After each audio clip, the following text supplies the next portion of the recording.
Bonjour et bienvenue pour ce nouveau journal de la paracha de la semaine, Parashat Ki Tavo, en exclusivité pour Torah Box. François Hollande reçoit le prix de l'homme d'État mondial de l'année. Les agriculteurs toujours solidaires. Les malheurs du cycliste iranien Bahman Golbarnejad. Alors, cette paracha de Ki Tavo, Ki Tavo el haaretz. Au moment où tu vas rentrer dans la terre d'Israël, sache que la première chose que tu devras faire, c'est une mitzvah. Ça veut dire que arriver en Eretz Israël n'a d'intérêt, et je le répète, pour ceux qui vont venir en Israël, pour ceux qui en sont partis et qui veulent y revenir, on ne vient en Israël principalement que pour pouvoir rajouter de la sainteté dans son foyer et se rajouter des commandements. Et les commandements qu'on peut faire spécifiquement en Eretz Israël, c'est les commandements liés à la terre. Donc Moshe Rabbeinu, avant de quitter ses brebis, avant de quitter son peuple, il leur dit attention, Ki Tavo el haaretz, lorsque vous allez rentrer en Eretz Israël, n'oubliez pas que chaque année, il faudra amener les prémices de vos fruits et les consommer à Jérusalem.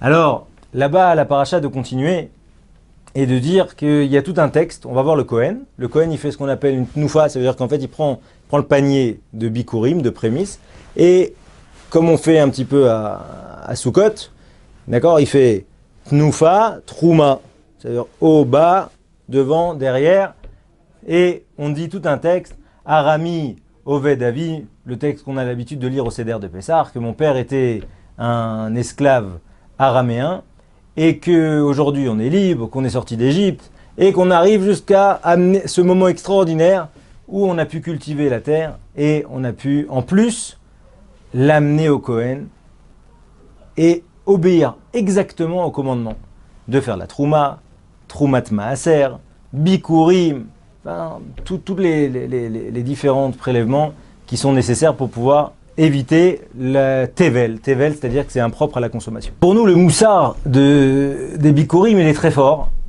Il est qu'on doit impérativement être satisfait du chemin accompli. Et c'est précisément ce qui a marqué. On était esclaves en Égypte, aujourd'hui, on arrive à amener les bikurim. Et ça, avec sa Martha, qu'on se réjouisse avec Hachem de ce moment extraordinaire. Alors, François Hollande, cette semaine, a été décoré homme d'État mondial de l'année par un grand think tank américain, à savoir qu'il a extrêmement bien réagi aux menaces terroristes et il a perpétué la tradition de la tolérance entre les peuples, etc. etc.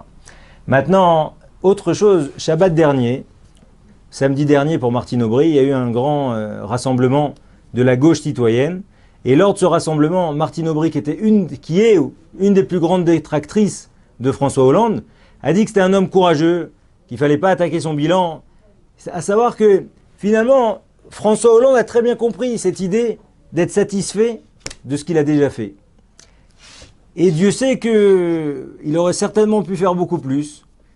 Mais en tout cas, il est vraiment heureux de ce bilan. Et on voit que ça crée un cercle vertueux en réalité.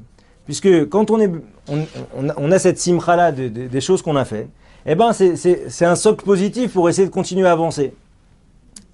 Et bien ça, on doit cet enseignement de la semaine à notre cher président de la République.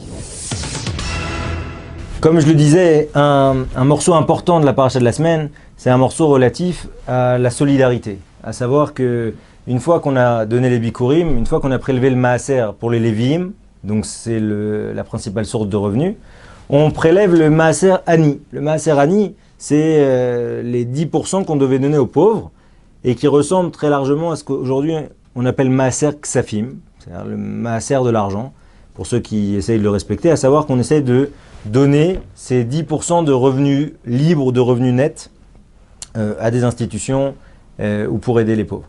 En tout cas, c'est intéressant de voir que cette semaine, il y a eu dans l'association Solal. Alors Solal, c'est Association Solidarité des producteurs agricoles et des filières alimentaires. Alors, vous n'êtes pas sans savoir que la récolte a été très très dure en France, où le niveau de récolte de blé a été un des plus pauvres depuis une vingtaine d'années. Et pour autant, il y a eu la journée, cette semaine, la journée de solidarité des agriculteurs. Et on estime que les dons des agriculteurs chaque année représentent 17 millions de repas. 17 millions de repas. Donc on a un petit clin d'œil dans notre paracha de la semaine relatif à l'importance de ne pas négliger le pauvre, à ces agriculteurs. Puisque principalement dans la paracha, on parle de maaser, c'est-à-dire qu'on parle de tvoua, de récolte que l'on donnait aux pauvres, et c'est précisément ce que font nos agriculteurs. Alors, tant et si bien que cette année, ils essayent de pousser et d'amener aussi les éleveurs à participer. Donc là, on sortira de la paracha de Kitavo, mais on souhaite qu'ils y arrivent et que les éleveurs s'associent et puissent aussi donner de la viande. La paracha de Kitavo fait l'objet très souvent de disputes dans les synagogues pour savoir qui va monter à la fin de la paracha et, entre guillemets, qui va récolter les 98 malédictions. Malédictions horribles. Tu mangeras la chair de tes enfants, et même la personne la plus raffinée chez toi sera gênée d'en donner un morceau à ses autres enfants, tellement elle sera prise par la faim, et tu fianceras ta fille et tu ne la marieras pas, tu auras des animaux mais tu ne pourras pas en profiter, tu vas planter mais tu ne récolteras pas, le ciel sera imperméable comme le fer, etc., etc., etc., etc., jusqu'à la dernière malédiction, qui est que finalement, si ça ne suffit pas, eh ben, je trouverai des malédictions plus dures que celles que j'ai déjà écrites dans la Torah. Alors, c'est difficile d'imaginer autant de souffrances, autant de drames. Certains sages ont dit que c'était lié précisément à Gog ou Magog, aux souffrances de la dernière guerre, et beaucoup de sages ont associé ça avec la Shoah, avec ces niveaux de détresse, de pauvreté, d'absence d'humanité, de déchirure de famille, etc., etc. En tout cas, cette semaine, on a un exemple avec le cycliste iranien Bahman Golbarnejad. J'imagine que je dois écorcher son nom. En tout cas, ce cycliste iranien a participé aux Jeux Olympiques, aux Paralympiques, c'est dans la suite des Jeux Olympiques de Rio. Toujours quelques semaines après, on organise les Jeux Olympiques pour les handicapés. Et alors cet homme-là, il a été blessé, il a été laissé handicapé suite à la guerre Iran-Irak. Ensuite, il s'est marié. Donc, il a commencé une carrière de cycliste paralympique, handicapé. Et aux derniers Jeux Olympiques, il a perdu sa femme qui était atteinte d'un cancer. Et là, à ces Jeux Olympiques-là, il avait annoncé devant tout le monde que, devant les journalistes iraniens notamment, qu'il avait un statut de favori et qu'il espérait pouvoir gagner une médaille. Donc il avait une quarantaine d'années. Et il pensait pouvoir gagner une médaille et la dédier à la mémoire de sa femme.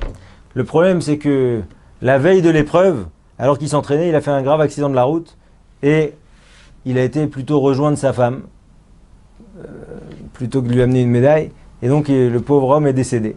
Et on voit comment finalement les malheurs peuvent s'enchaîner et c'est dramatique et c'est ça la paracha de Kitavo. C'est l'idée que dans le pire, il n'y a pas de limite. Et en fait, la seule limite du pire, c'est ça qu'il faut comprendre, c'est d'arriver à comprendre que derrière le bâton, il y a une main. Et la main qui tient le bâton, c'est Akadosh Baruch Hu. Hachem, il gère, il calcule, il mesure, il pèse chacune des épreuves.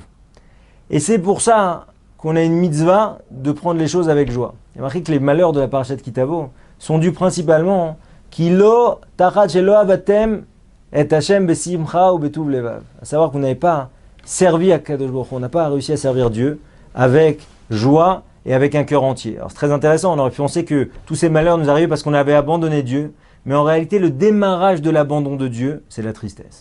Le débarrage de l'abandon de Dieu, c'est ne pas le servir avec joie, à savoir ne pas comprendre à quel point on a une chance extraordinaire d'être des Bnei Melachim, d'être des enfants de rois, et d'être Am Ségoula, c'est-à-dire ce peuple, ce trésor d'Akadosh Baruch Hu, qu'il compte et qu'il chérit, en vous souhaitant à tous un grand Shabbat Shalom, et que chacun d'entre nous, on arrive à augmenter cette flamme pendant le mois des Louls, pour arriver plein à Rosh Hashanah. Amen, Kenny Ratson.